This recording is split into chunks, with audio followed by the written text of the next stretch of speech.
Professeur Pape Goumbolo, vous avez été un combattant de la première heure pour ce projet d'érection du CEREC comme laboratoire de référence. Quel est votre sentiment à l'issue de la restitution de cette étude? Je pense que, à l'issue de cette étude qui a été réalisée, le CEREC se retrouve parfaitement dans les orientations données par le résultat de cette étude. Dans la mesure où, depuis plus de 9 ans, nous nous sommes battus pour que le CEREC puisse rejouer son rôle d'antan, c'est-à-dire son rôle stratégique, de coordonner tout ce qui est géotechnique,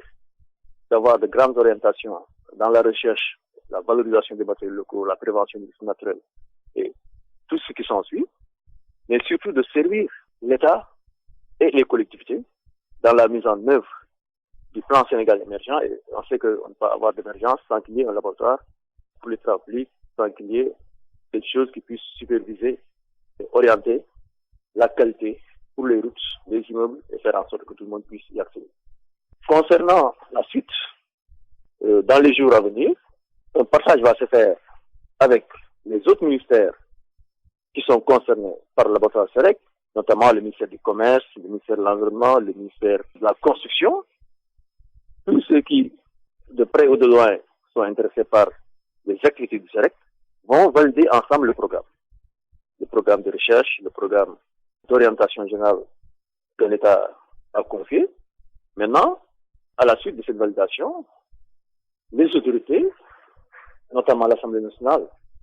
et les autorités politiques, le président de la République, vont prendre la décision de faire conduire les projets de texte. Et tout de suite,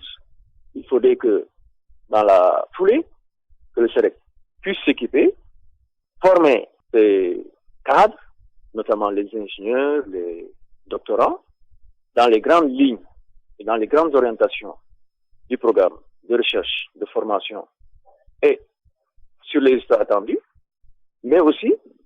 après la formation et l'équipement, il faudrait qu'on puisse se doter d'un conseil scientifique qui puisse superviser les attentes et valider les projets, mais surtout les évaluer à la fin de l'année pour voir est-ce qu'on a une certaine conformité. Donc, il y a des actions qu'on attend des politiques, il y a des actions qu'on attend d'un grand conseil scientifique qui devait nous orienter, nous valider et faire en sorte que nos résultats soient toujours des résultats de qualité.